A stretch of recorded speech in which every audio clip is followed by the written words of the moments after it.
السلام علیکم ورحمۃ اللہ وبرکاتہ نحمده ونصلي على رسوله الكريم اما بعد اعوذ باللہ من الشیطان الرجیم بسم اللہ الرحمن الرحیم ربنا انزل علينا مائدة من السماء تكون لنا عيدا لأولنا وآخرنا وآية منك وارزقنا وأنت خير الرازقين صدق الله العظيم اللهم صل على سيدنا محمد وعلى آل سيدنا محمد وبارك وسلم. محترم دوستوں اور بزرگوں، رمضان المبارک کا مہینہ مکمل ہو گیا. آج عید کا دن ہے، اس لیے ہم اس بات پر غور کریں کہ اللہ والوں کی عید اور ہماری عید میں کیا فرق ہے، اللہ کے نیک بندوں کی عید اور ہماری عید میں کیا فرق ہے، اللہ کو کون سی عید زیادہ پسند ہے. حضرت عمر فاروق رضی اللہ تعالی عنہ نے ایک مرتبہ عید کے دن اپنے شہزادے کو پرانی قمیض پہنے دیکھا تو رو پڑے. شہزادے نے عرض کیا، ابا جان آپ کس لیے رو رہے ہیں؟ آپ نے فرمایا، بیٹے مجھے اندیشہ ہے کہ آج عید کے دن جب لڑکے تمہیں اس لباس میں دیکھیں گے تو تم کو احساس ہوگا، تم کو کچھ فیلنگ آئے گی دوسروں کو نئے کپڑے پہن کر دیکھ کر.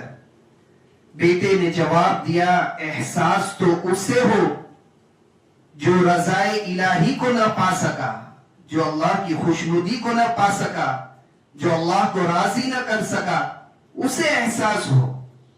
جس نے ماں باپ کی نافرمانی کی اسے احساس ہو. اور مجھے امید ہے کہ آپ کی رضامندی کے طفیل اللہ تعالیٰ بھی مجھ سے راضی ہوگا.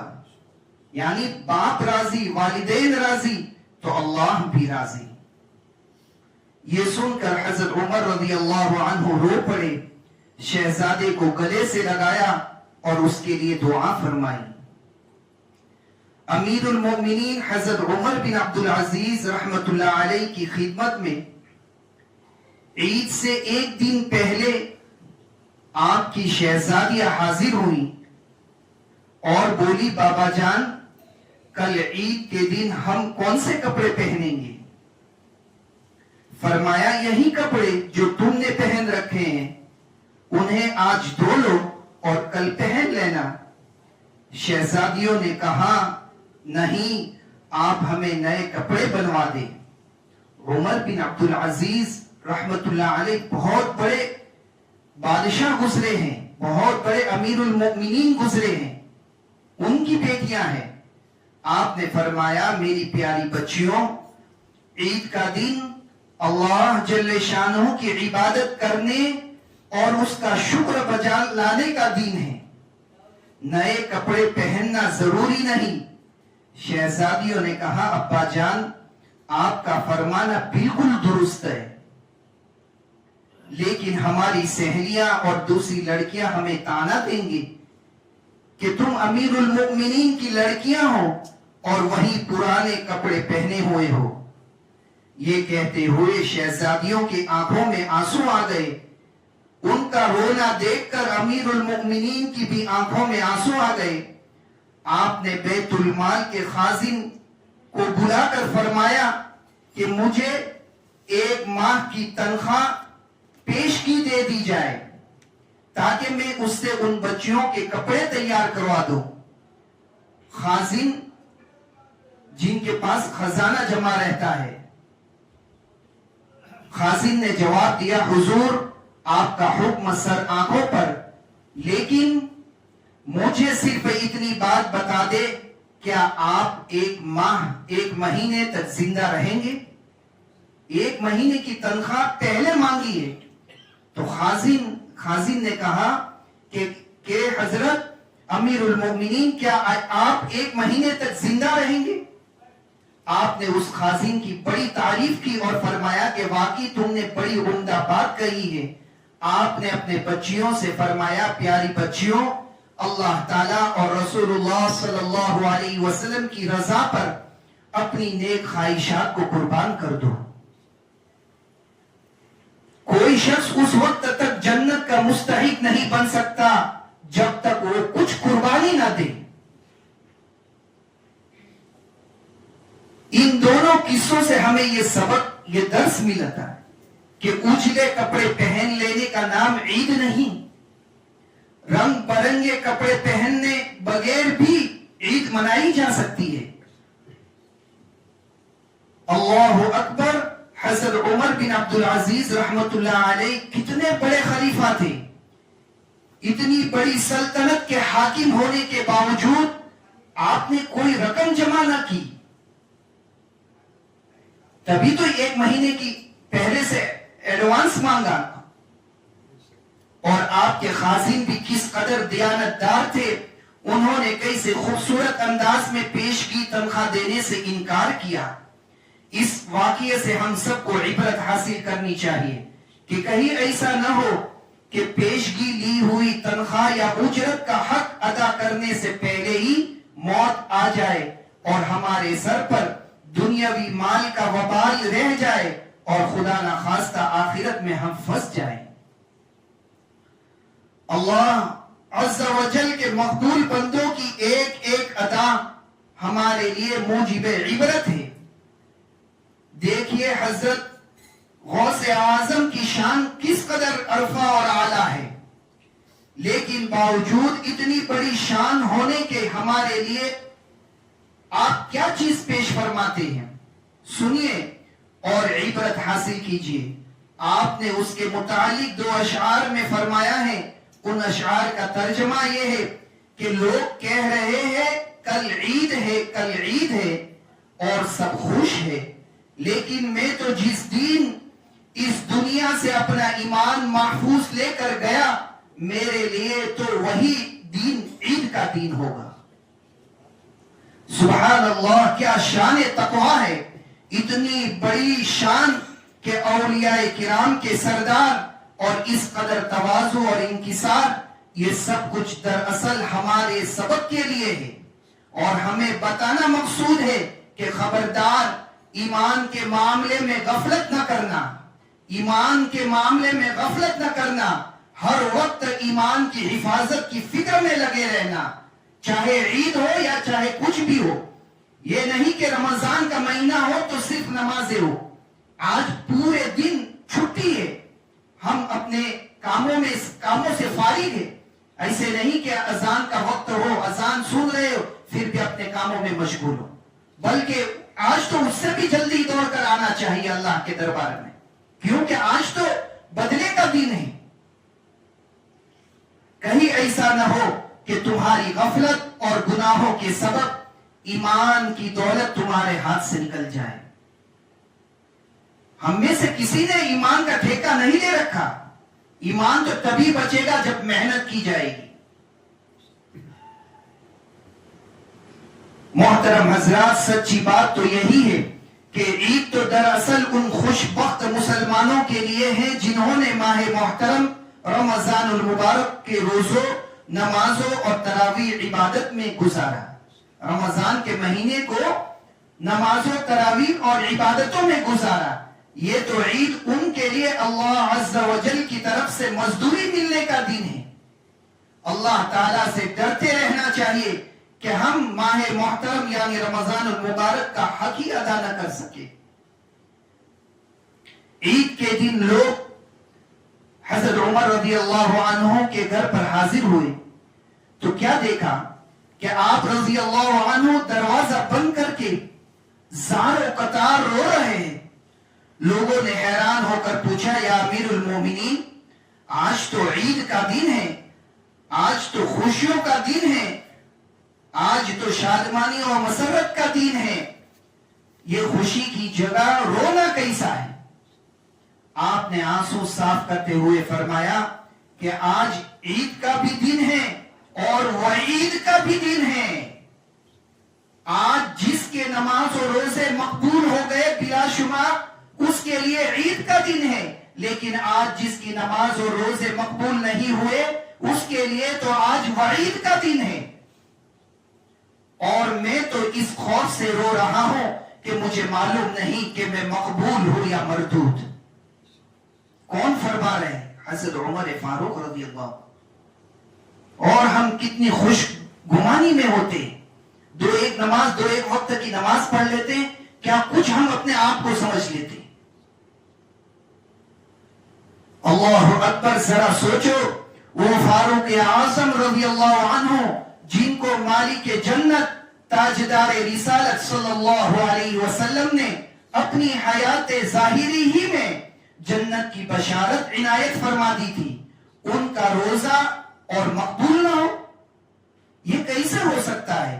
یقیناً آپ کے روزے مقبول تھے، مگر آپ پر خوف خداوندی کا اس قدر غلبہ تھا کہ صرف یہ سوچ کر تھرا رہے تھے کہ نہ معلوم میری رمضان المبارک کی عبادتیں قبول ہوئی یا نہیں.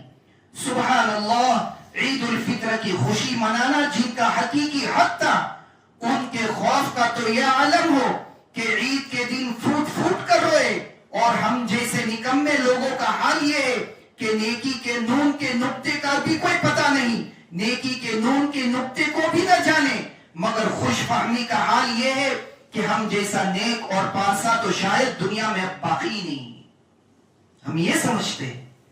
اس رقت انگیز واقعے سے ان نادانوں کو خصوصاً درس عبرت حاصل کرنا چاہیے جو اپنی عبادت پر ناز کرتے پھولے نہیں سماتے اور اپنے نیک اعمال مثلا نماز، روزہ، حج، زکات، مساجد کی خدمت، خلق خدا کی مدد اور سماجی فلاح و بہبود کے کاموں وغیرہ کو اپنے خیال میں کارنامہ تصور کرتے ہوئے ہر جگہ چہکتے اعلان کرتے پھرتے، ڈھنڈورا پیٹتے نہیں تھکتے، بلکہ اپنے نیک کاموں کی اخبارات اور رسائل میں تصاویر تک چھپانے سے گریز نہیں کرتے.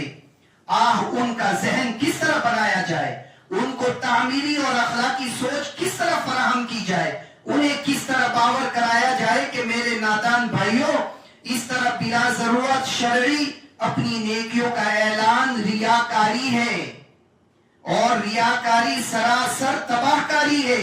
ایسا کرنے سے نہ صرف اعمال برباد ہوتے ہیں بلکہ ریاکاری کا گناہ اعمال نامے میں درج کر دیا جاتا ہے. ریاکاری کی تباہ کاری میں یہی ریاکاری میں یہ انانیت کی آفت سے اللہ عز و جل ہم سب کو مسلمانوں کی حفاظت فرمائے. حضرت وہب بن منبہ رحمت اللہ علیہ فرماتے ہیں کہ جب بھی عید آتی ہے شیطان چلا چلا کر روتا ہے. اس کی بدحواسی دیکھ کر تمام شیاطین اس کے گرد جمع ہو کر پوچھتے ہیں کہ یہ آقا آپ کیوں غضبناک اور اداس ہے؟ وہ کہتا ہے ہائے افسوس، اللہ تعالیٰ نے آج کے دن امت محمدیہ صلی اللہ علیہ وسلم کو بخش دیا ہے. اب یوں کرو کہ تم انہیں لذتوں اور خواہشات نفسانی میں مشغول کر دو. آج تو بخشش ہو گئی، مگر اب یوں کرو یہاں سے نکلنے کے بعد بس اپنی خواہشات میں پڑے رہے، اپنی کھانے پینے کی لذتوں میں پڑے رہے، اپنے موبائلوں میں، اپنے یوٹیوب میں، اپنے ہر چیز کے اندر پڑے رہے، اور نماز کے اوقات آتے رہے اور جاتے رہے، بازاروں میں گھومتے رہے. شیطان لگا دیتا تھا اور رمضان المبارک کے تمام اعمال کا ایک ہی دن میں خاتمہ کروا دیتا. نیکی کرنا آسان ہے، نیکی کو سنبھال کر رکھنا مشکل ہے. سب سے بڑی نیکی یہ ہے کہ انسان گناہ کو چھوڑ دے. سب سے بڑی نیکی انسان اللہ اور اس کے رسول کی نافرمانی کو چھوڑ دے، یہ سب سے بڑی نیکی ہے. اسلامی بھائیوں، دیکھا آپ نے شیطان پر عید کا دن کس قدر گرا گزرتا ہے، لہٰذا وہ اپنے چیلوں کو حکم صادر کر دیتا ہے کہ تم مسلمانوں کو لذات نفسانی میں مشغول کر دو. ہمارے زمانے میں شیطان اپنے اس وار میں کامیاب ہوتا نظر آ رہا ہے.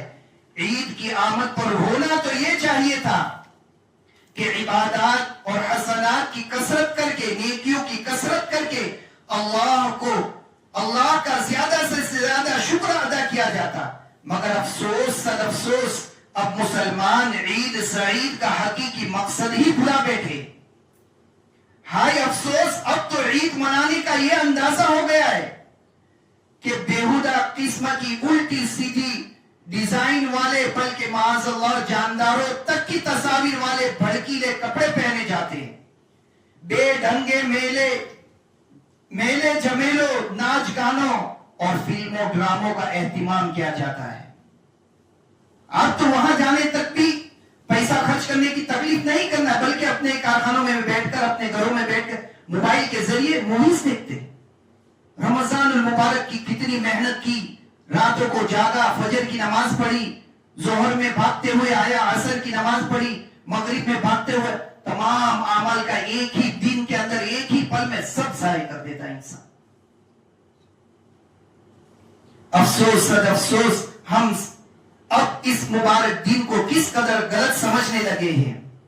میرے بھائیوں، ان خلاف شرع باتوں کے سبب ہو سکتا ہے کہ یہ عید سعید ہمارے لیے یوم وعید بن جائے.